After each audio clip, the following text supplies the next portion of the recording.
Estaba recién pensando en el libro que trajiste hoy, Good to Great, de Jim Collins, y pensaba en lo siguiente, un tema que he meditado desde que tenemos estas conversaciones acá, que hay como, cuando hablamos de cultura organizacional, hay como dos tipos de abordajes diferentes, casi te diría como en la literatura o en the management o en el abordaje en general, que toda una gama de problemáticas de la cultura tiene que ver con el cambio cultural vinculado al hacer, casi te diría como de las habilidades necesarias por ahí de mandos medios. Lo pienso en gestión de riesgos, que es en lo que nosotros trabajamos, es cómo hacer que las compañías operen de forma segura y ambientalmente responsable.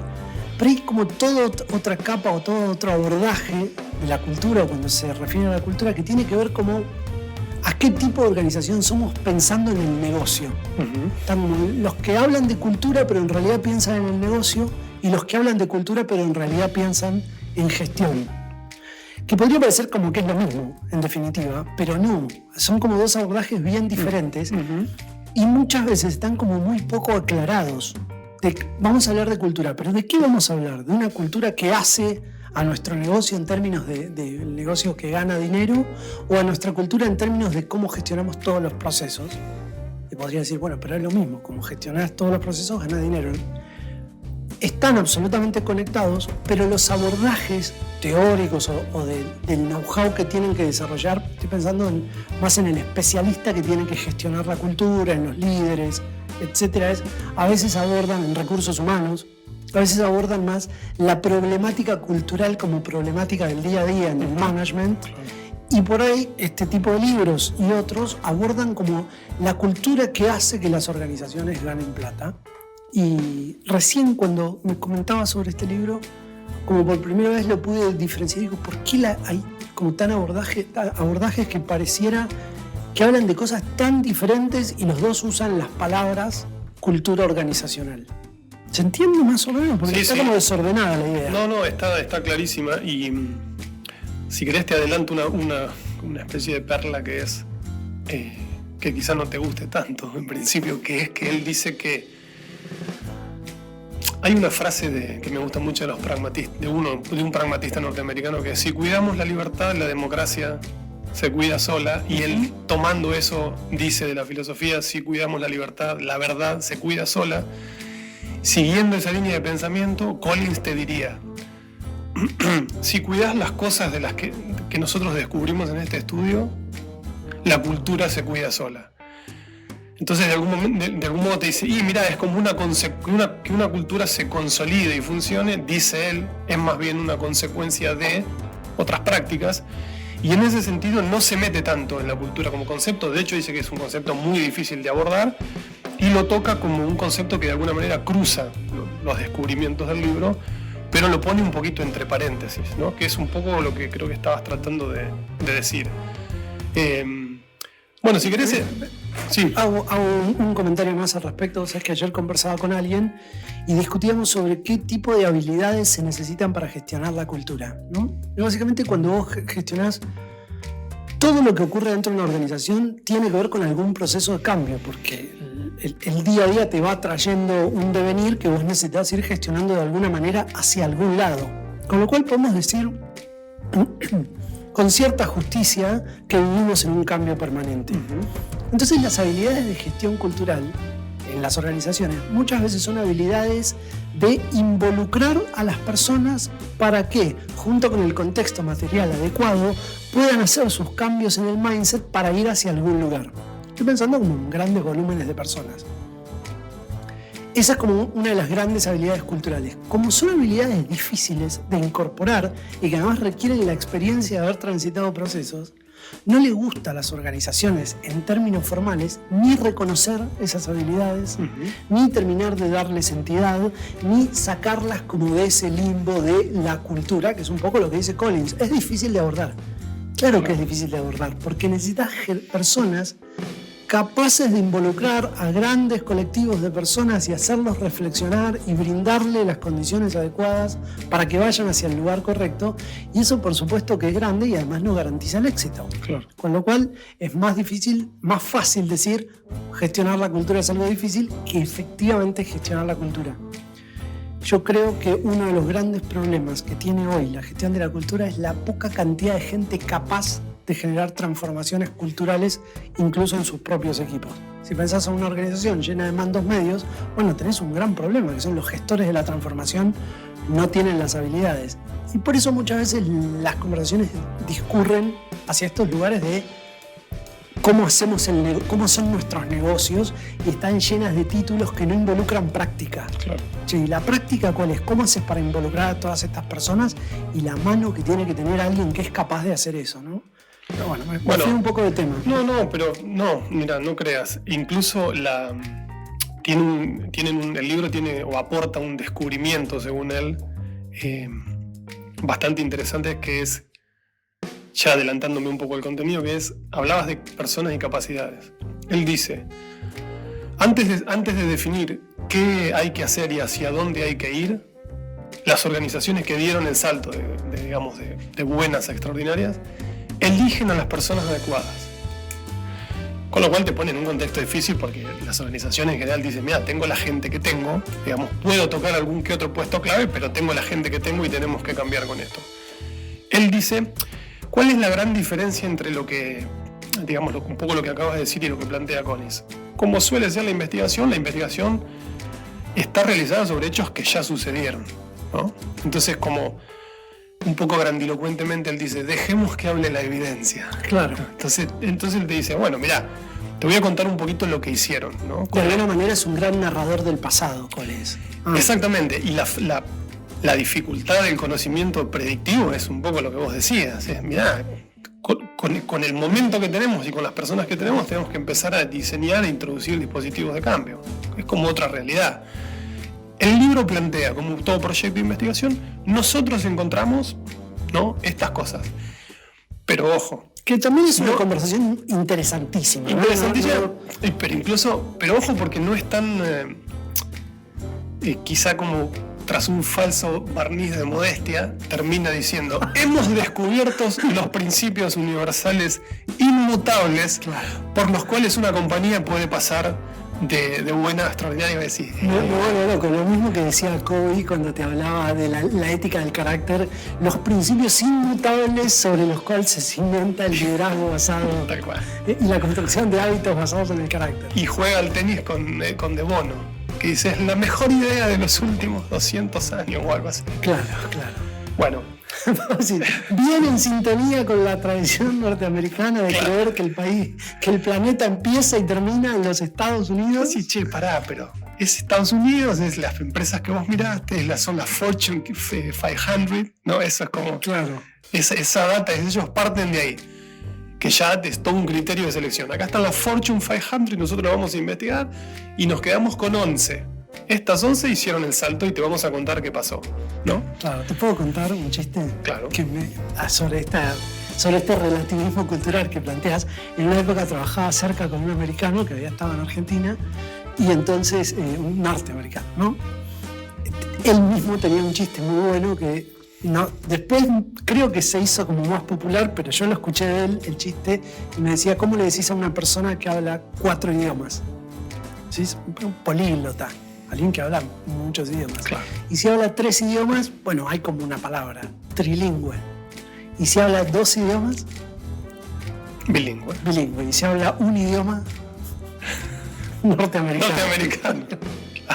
Entonces, claro, por eso también los norteamericanos son tan tolerantes cuando escuchan el inglés mal hablado. Claro. Es muy de gringo decirte, bueno, mirá cómo habla el inglés, habla mucho mejor que yo español, valora mucho el esfuerzo en general, por lo menos en algunos círculos más contenidos. Pero y hay que reconocerles que son, son tan buenos investigando y hacen cosas tan grandiosas que un poco como que te sonreís cuando escuchás estas cosas. Tiene cierta justicia. Si vas a gastar 10.000 horas de investigación, tiene cierta justicia que el único idioma que hables sea el tuyo. Y además que, bueno, la tradición, digamos, que tiene Estados Unidos en cuanto a emprendimiento y empresa, convengamos que es, digamos, pionera y de las más sólidas del mundo. Entonces, bueno, dejando de lado ese etnocentrismo, él dice que tuvo en una cena donde estaba el director general de McKinsey, la consultora. Él trabajó, Jim Collins trabajó muchos años ahí. Fue consultor de McKinsey. Sí. Y tiene una cena donde está el director general de ese momento y le dice, Jim dice, nos gustó mucho el trabajo que hiciste con Empresas que Perduran. Recordemos que Jim Collins fue coautor de Empresas que Perduran. Nos gusta mucho el trabajo que hiciste un excelente trabajo de investigación y de redacción, pero parece que no ha servido de mucho. O que no ha servido para nada. Claro, Collins, digamos, toma eso, ¿no? Toma la pregunta y dice, creo que exageró un poco al decir que no ha servido para nada, pero bueno, le pregunta, dice, ¿por qué decís eso? Entonces, la explicación que el tipo le da es que le dice, mira, las empresas que ustedes analizaron en Empresas que Perduran, de alguna manera ya eran empresas muy exitosas y que que a partir de los conceptos que ustedes descubren, sostienen ese éxito a través del tiempo. Por eso el título del libro, Empresas que Perduran. Pero de alguna manera, dice, sus fundadores, cita el ejemplo de Hewlett Packard, donde estaba Don Hewlett y Don Packard, claro. le imprimieron a esas compañías de nacimiento una fuerte cultura, valores centrales muy potentes, que hicieron que pudieran mantenerse a través del tiempo. Ustedes explicitaron todo eso. Pero el libro no dice nada, dice de aquellas compañías que se despiertan, digamos, en la mitad de su vida y se dan cuenta que son solamente buenas, digamos, ¿qué tendrían que hacer para llegar a esa tarea de lo extraordinario? No me pongo de acuerdo si me parece un comentario sutil, un comentario provocador o un comentario obvio. El tipo le dice, está bien, vos ya viste que las compañías que son un éxito rotundo duran.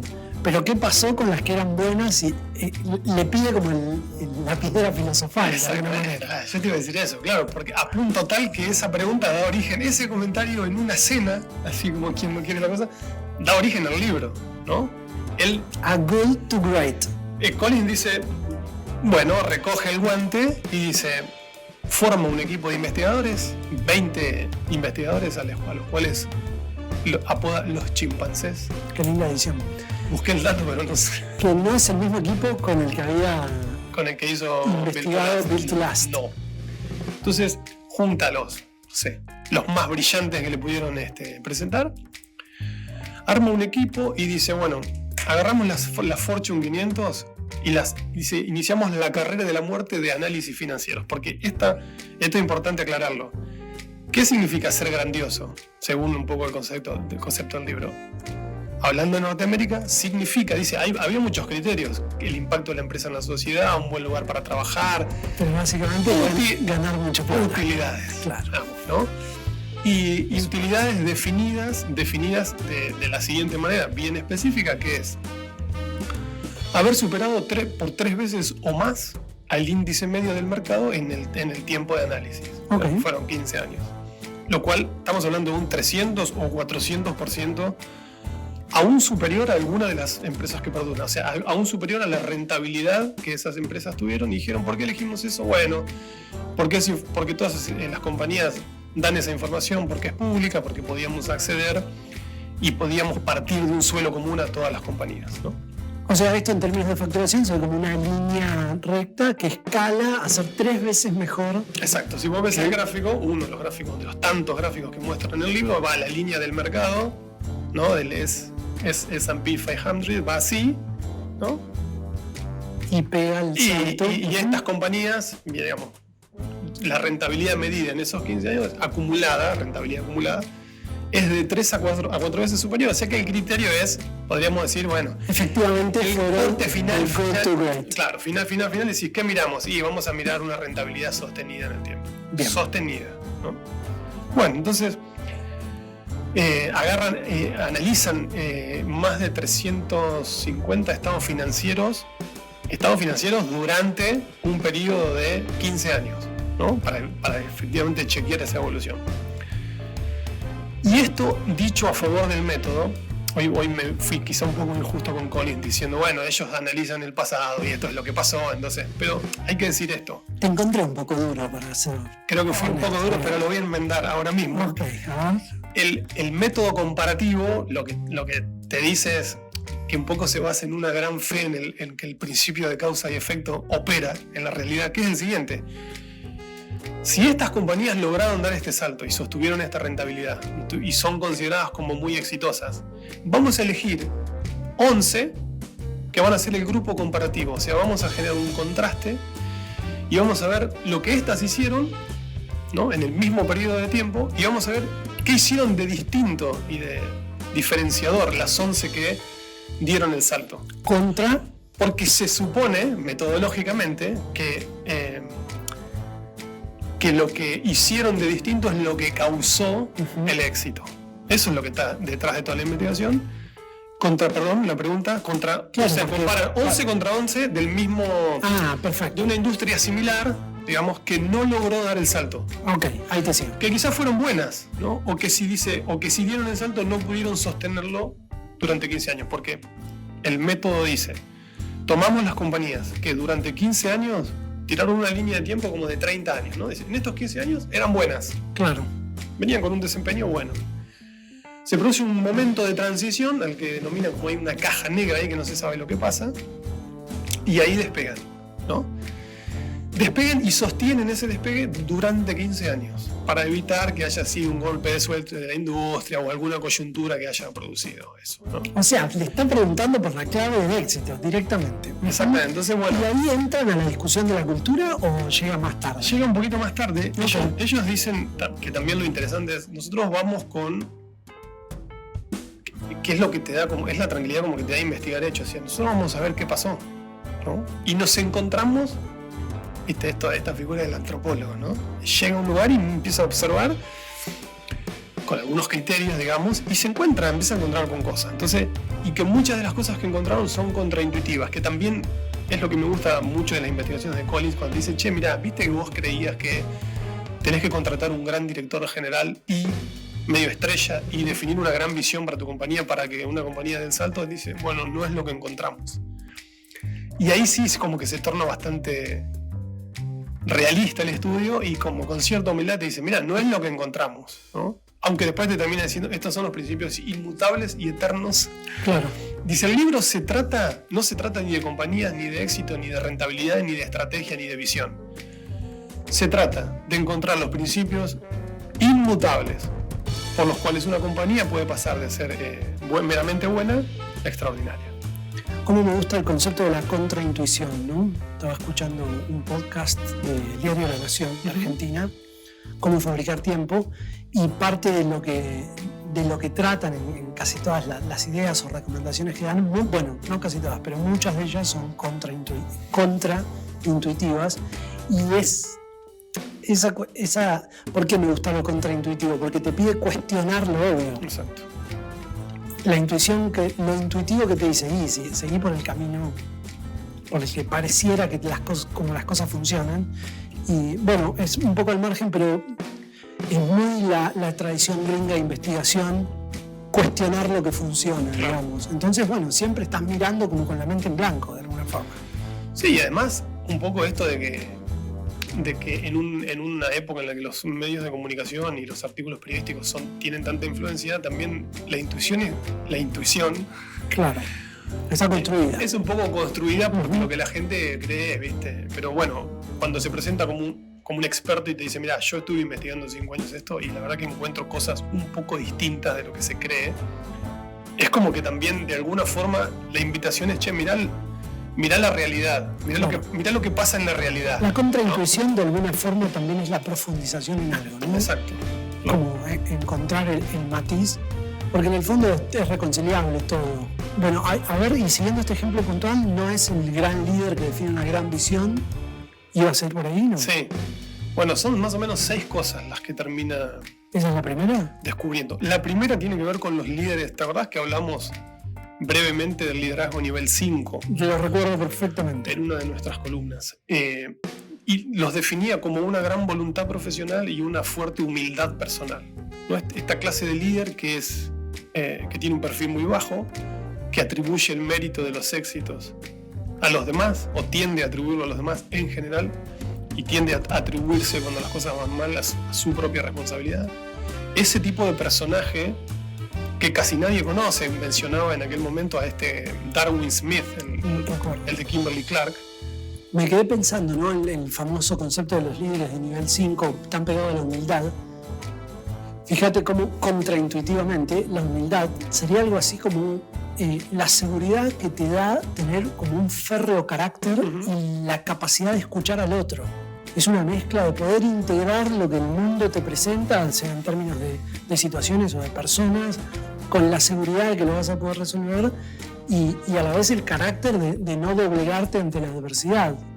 Claro, porque dice, ojo que si creen, dice, no confundir humildad con ser sumiso o ser una persona como corta de miras.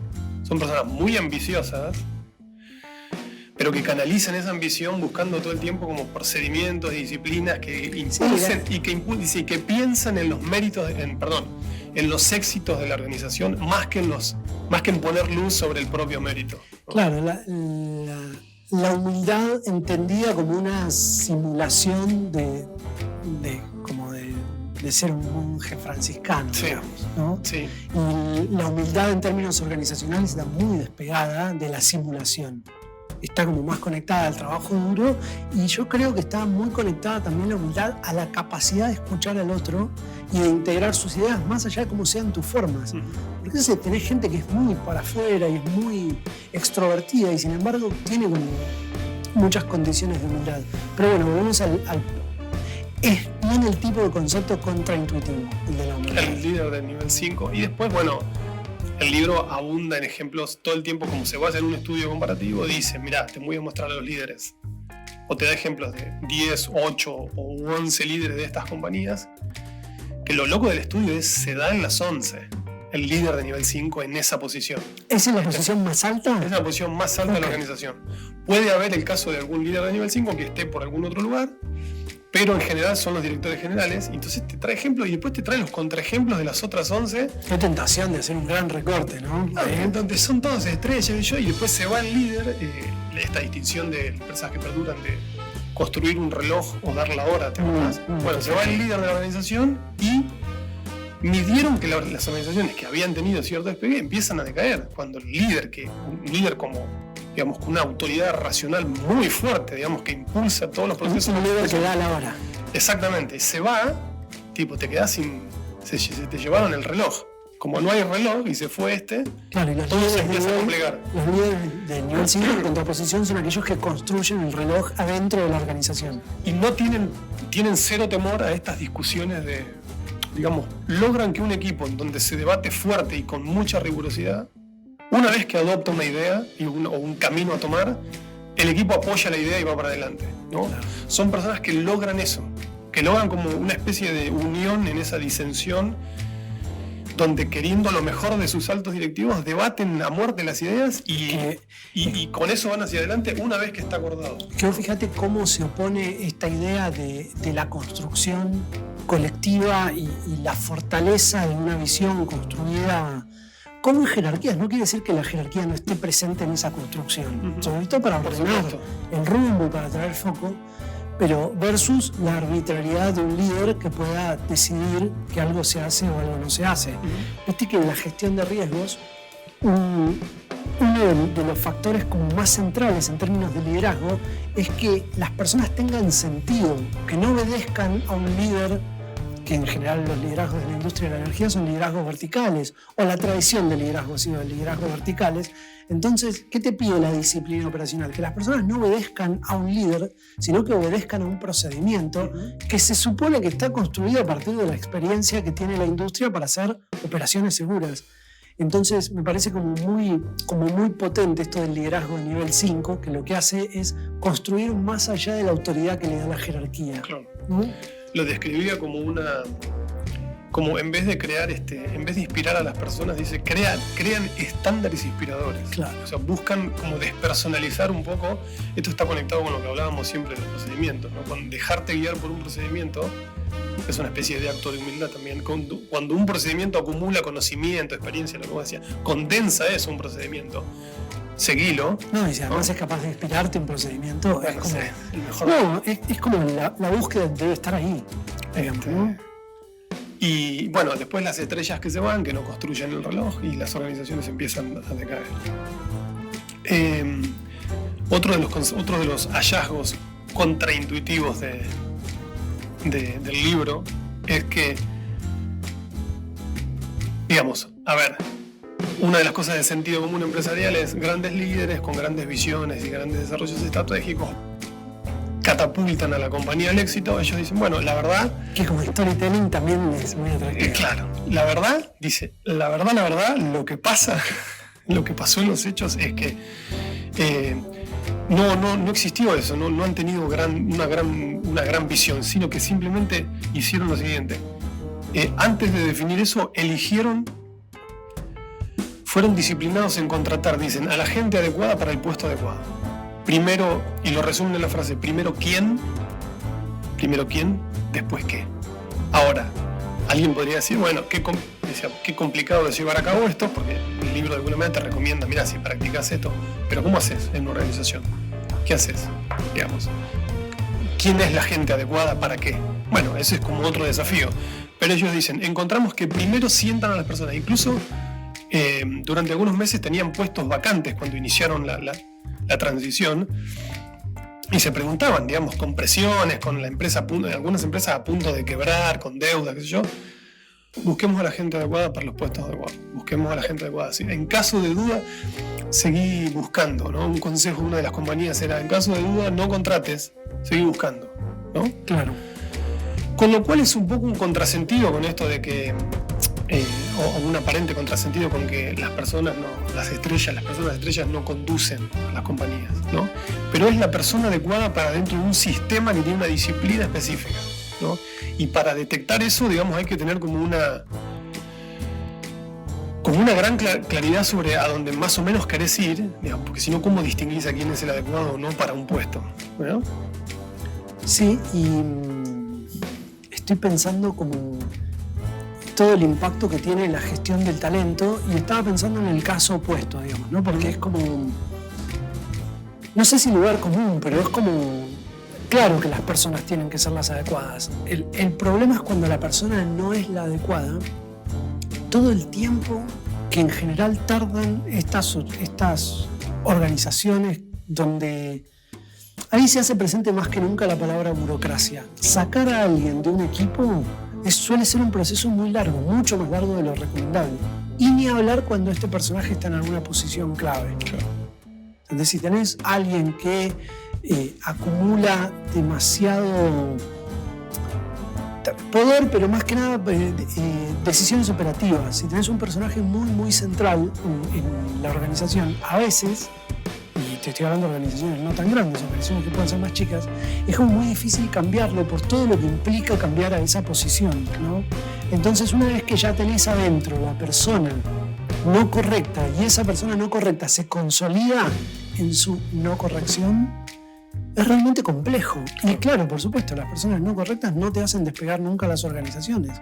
Con lo cual es una traba fuerte la de no tener la persona correcta. No solo por todo lo que te aportaría a alguien que sea el correcto, sino por todo lo que traba cuando la persona no es la correcta. Creo que ese es uno de los grandes temas del éxito actual en el cambio de proyectos, ni siquiera yéndome tan grande, a una mirada tan grande como es la de este libro, ¿no?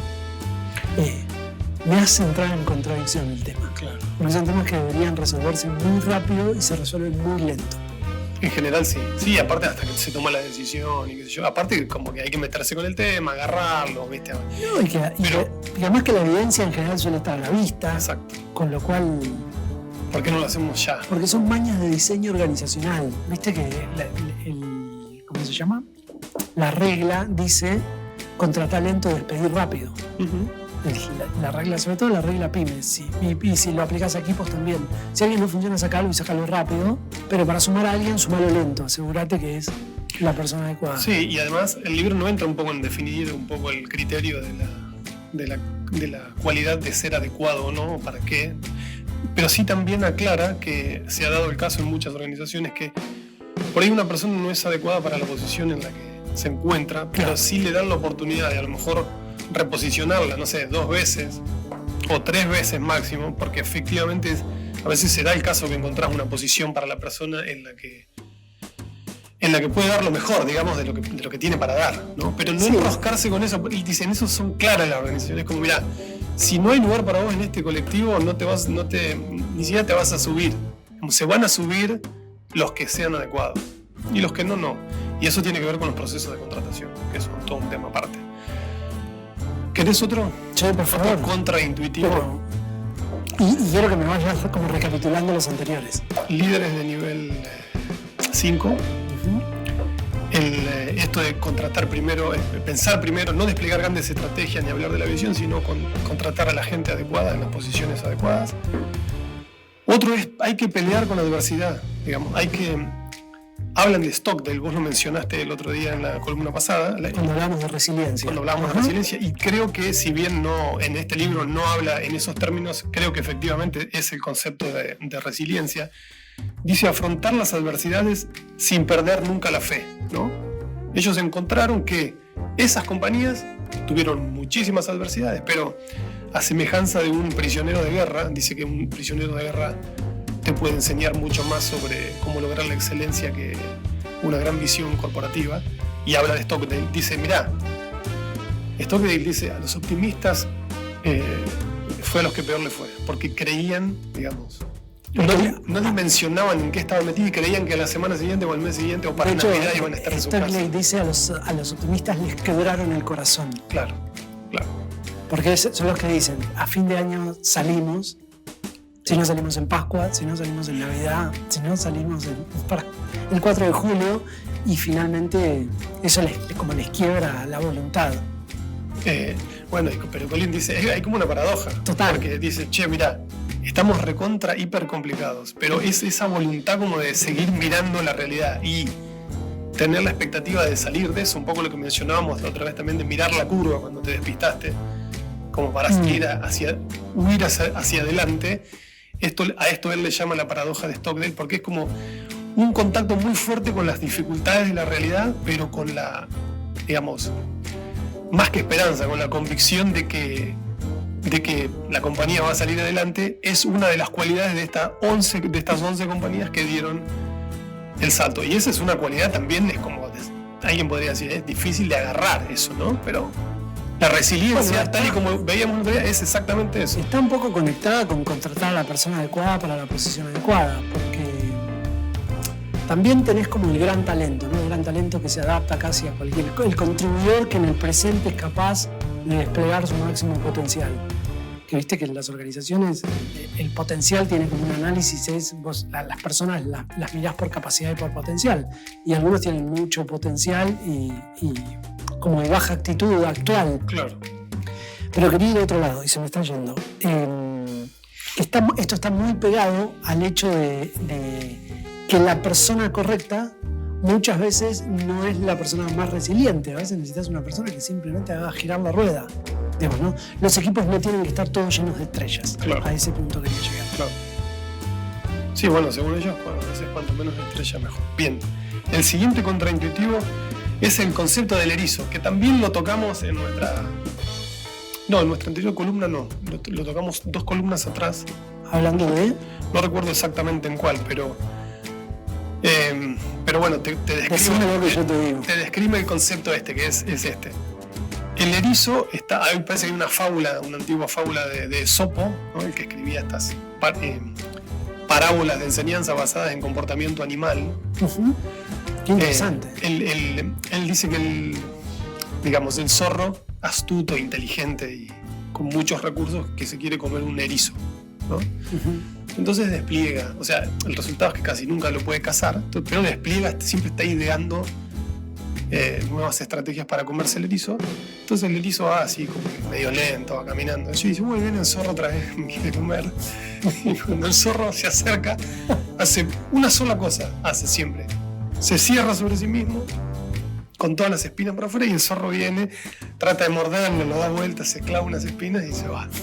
Claro. Entonces, dice, el zorro sabe hacer muchas cosas, ¿no? Es muy inteligente, es astuto, ¿no? Tiene recursos, piensa, idea cosas. Y el erizo dice, sabe hacer una sola cosa. Entonces, ¿por qué le llama este concepto del erizo? Porque dice que las organizaciones que dieron el salto de meramente buenas a excelentes saben exactamente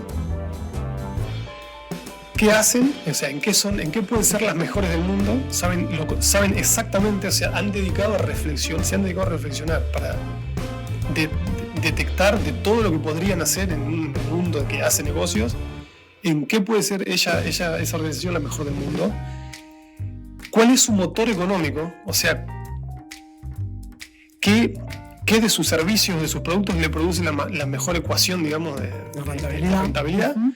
Es una intersección, ¿no? Son tres. ¿Y en qué son?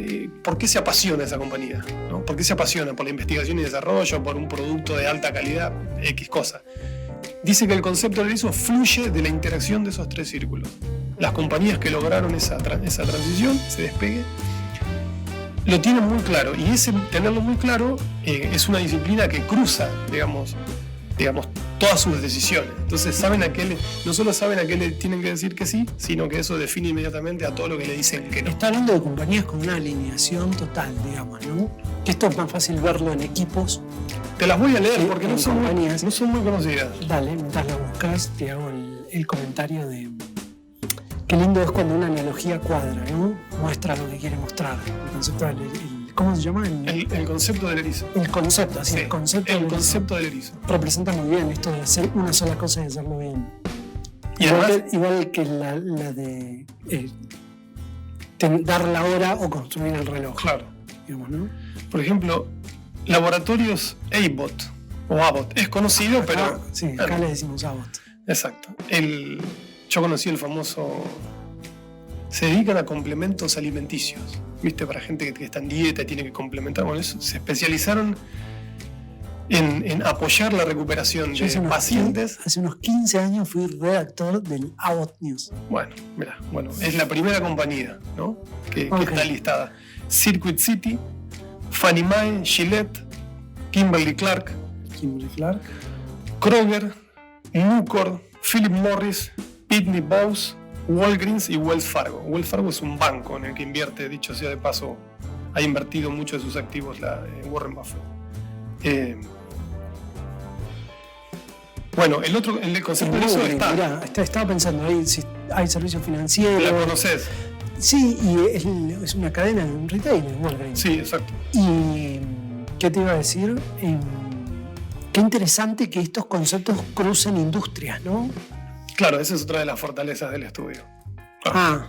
Porque como, digamos, no lo aclareo, pero claro, buscan empresas de diferentes industrias para que no sea la industria que estaba pasando por un buen momento. Claro, y soportó cualquier cambio. Lo que sesgara el éxito de esa compañía.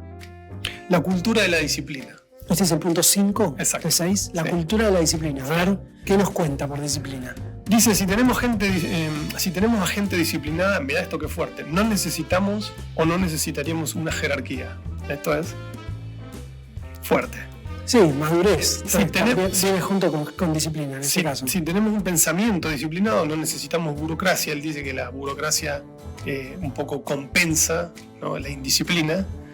Ahí vi No, pero está hablando de empresas que funcionan con la especie humana. Sí, en Estados Unidos, en el etnocentrismo norteamericano. Claro.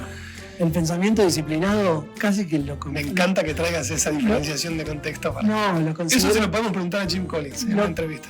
Lo considero casi un elemento de... Me sale ciencia ficción, pero como de mundos donde hay dragones y cosas, la gente piensa en forma disciplinada. Dice, si combinamos una cultura de la disciplina con una ética de la empresa, conseguiremos alquimia mágica para un rendimiento excelente. Como verás, bien como él lo aclara, sé que es un tema que lo toca... No, está bien, ética y disciplina están conectadas. Es difícil, ¿no? Gente ética no disciplinada. Y por ende, la gente disciplinada tiende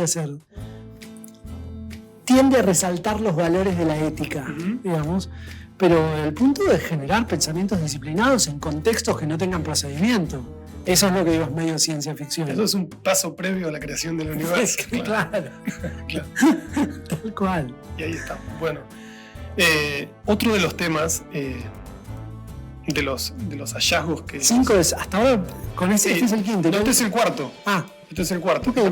El quinto es los aceleradores tecnológicos. Como este análisis transcurre entre más o menos 1970-2000, en el medio pasó toda la revolú de las .com y la aparición de Internet, ¿no? Entonces, la nueva economía, la tan ventada nueva economía. Bueno, y ellos dicen, ¿qué hicieron estas compañías de distinto en relación a la tecnología? ¿Cómo la tomaron? ¿Cómo la pensaron? ¿Cómo la usaron para sus negocios? Bueno, no se enloquecieron, no salieron a decir, no, ahora todo pasa por Internet. El concepto del erizo. Claro, todo web, todo cosa. No, de acuerdo a nuestro concepto, mirando a través de nuestro concepto del erizo, de la intersección de los tres círculos, ¿cómo puede la tecnología y específicamente qué tipo de tecnología ayudarnos a nosotros para continuar potenciando nuestra, qué delicado, ¿no? Como nuestra esencia corporativa?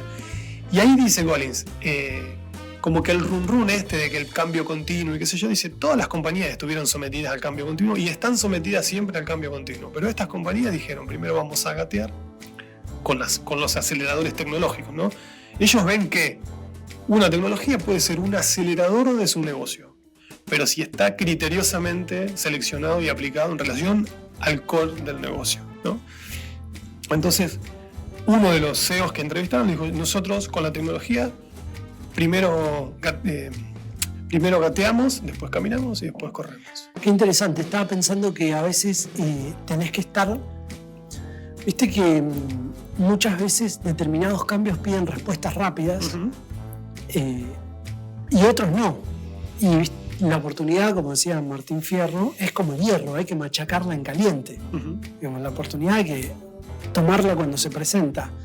En términos organizacionales es un poco más larga y a veces no es tan visible como, por ejemplo, ahora salimos de una pandemia y entonces la oportunidad es reconvertir procesos, hacer procesos más eficientes. Claro. ¿No? Porque básicamente te mostró el mundo que hay cosas que se pueden hacer con gente a distancia. Entonces, bueno, ahí tenés es un reflector la oportunidad. Claro.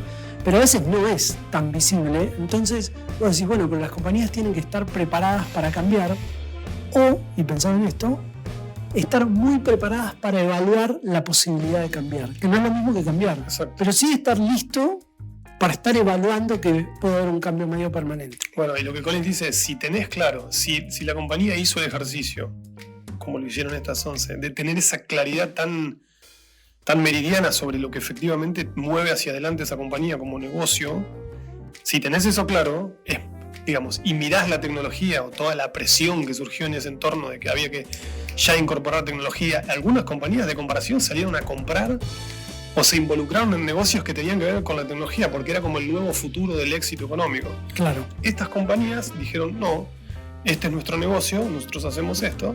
Entonces, nosotros encontramos las mejores tiendas para tener una farmacia práctica. Y vamos a usar el Internet para que nuestros clientes, una de ellas invirtió $9.000 millones, estamos hablando de la década de los 90, para perfeccionar no sé qué algoritmo a través de Internet que le permitiera a sus clientes elegir una farmacia donde en vez de, aunque no estuviera en su barrio, mandaba una receta. Estamos hablando de hace 40 años, ¿no? Pero estrictamente aplicada bajo la lupa del concepto del erizo. Eso lo mostró el estudio. Como qué interesante, interesante es la temporalidad, ¿no? La temporalidad en términos de toma de decisiones. Como qué arte que es tomar decisiones a lo largo del tiempo y sobre todo decisiones en las que una vez que pones a rodar algo es difícil por su propia inercia detenerlo. Y la decisión en términos de decido para que algo ocurra o decido que no ocurra. Cualquiera de las dos, ¿viste? Están como en ese límite. Me llena de preguntas el estudio, ¿viste? Me parece como, no sé si provocador, pero me parecen como términos donde es difícil establecer como estos parámetros tan inamovibles, que además es la pretensión que tienen. Claro. ¿No? Algunos me gustan mucho, como por ejemplo, pero bueno, yo estoy opinando sobre algo que vos leíste y Collins lo estudió. ¿Cuál te gusta? 40 años. Me gusta muchísimo el concepto de liderazgo nivel 5, porque entiendo que pudo quebrar la falsa idea de humildad y traerla. volver pragmático el atributo humildad. Humildad no es poner cara de, no es simular cierta, no es ser un monje, es como tener apertura, le puso actividad a la humildad. Es como es una humildad activa, el líder del nivel 5, y entonces claro, es una humildad muy transformadora del contexto organizacional, y ese concepto me gustó realmente mucho. Después, por ejemplo, el de la disciplina me parece más complejo porque está hablando de un micro recorte muy pegado a una cultura de obediencia, y eso, viste, es acá Japón, Estados Unidos y los canadienses, y alguno más que se me pueda ocurrir, y el resto donde hay un grupo de conflicto. Sí, pero dice, mira, qué bueno que traes el comentario, no creo encontrarlo ahora, pero hace un desarrollo el libro sobre esta disciplina y rigor no tiene que ver con imposición, sino con esto que hablábamos hoy de los de debates comprensivos, acordar una idea e ir hacia adelante. Tiene que ver con entendimiento. Y una vez que se decide, sí la disciplina de sostener, digamos, esa práctica en relación a esta de tener como engranajes y dispositivos en las culturas que terminen garantizando que lo que se acordó por ahí se lleve a cabo en el día a día. No era una reflexión sobre el libro, ahora que te escucho decir esto, sino más una reflexión general en términos de también esa confusión que hay con disciplina. Porque tiene que ver con aclarar esos conceptos. Yo creo que lo que traen siempre estas investigaciones es, mirá que no nos estamos refiriendo a la falsa noción de lo que se cree generalmente que es la humildad. Falsa noción, eso estaba buscando. Gracias por la precisión semántica. Escuchame, que me falta uno.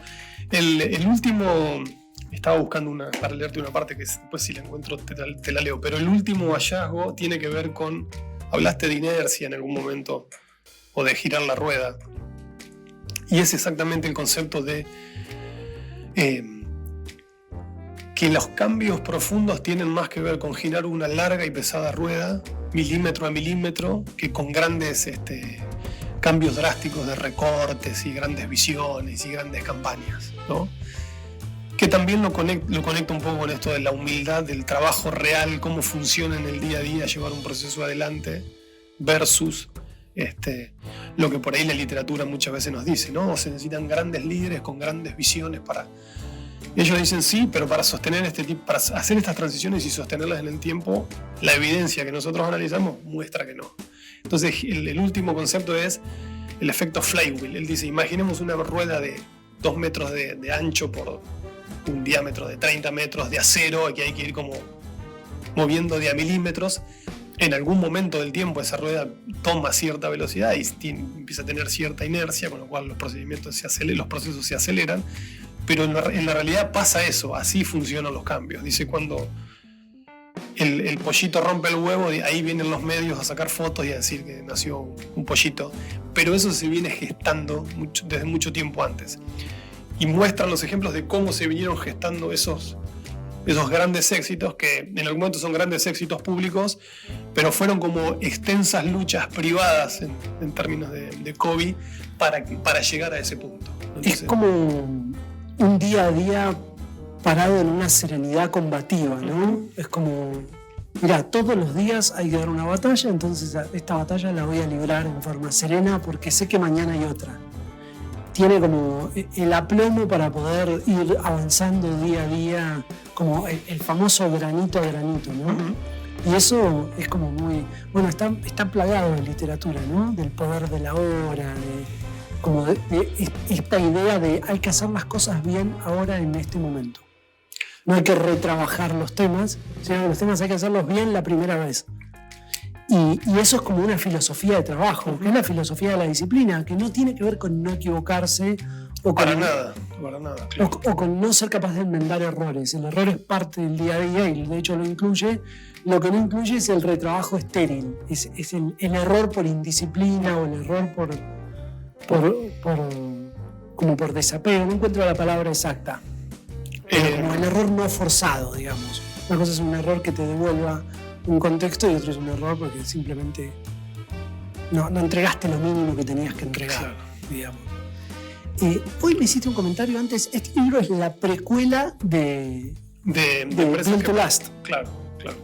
Sí, porque de alguna manera muestra en lo que probablemente, no lo dice en el libro, lo que probablemente hicieron las compañías de Build to Last, pero como no las investigaron, ahora lo que querían descubrir acá es: yo quiero descubrir qué hicieron las compañías para después durar. Para primero despegar y después durar, ¿no? Y sostener ese despegue. Claro. Y lo que te quería comentar, que ahora recordé, es que como que la gran promesa del libro es: mirá, a pesar de todos los cambios que hay, y van a seguir habiendo, porque de alguna manera dice un lector inteligente me puede decir: sí, pero todo esto pasó antes y ahora con todos los cambios e innovaciones que hay.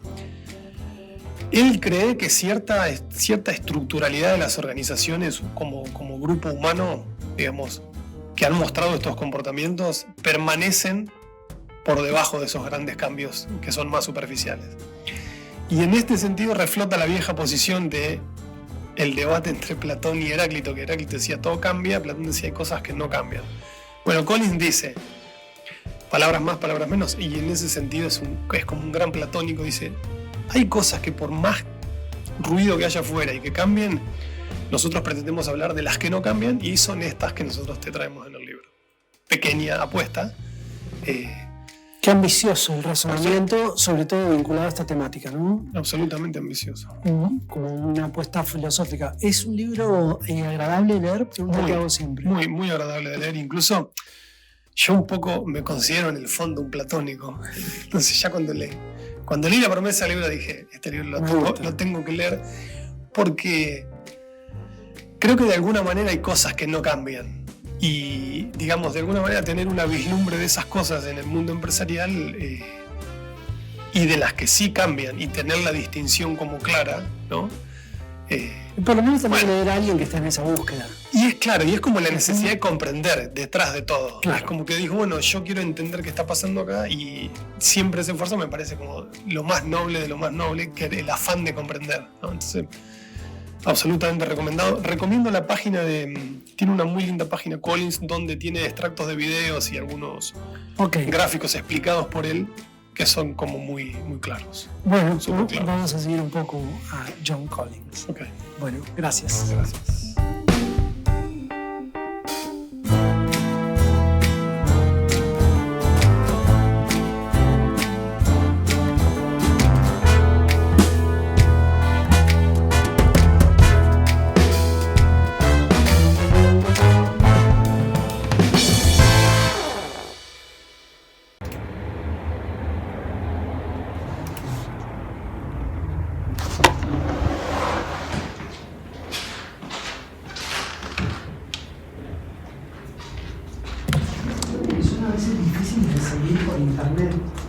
Muy bueno.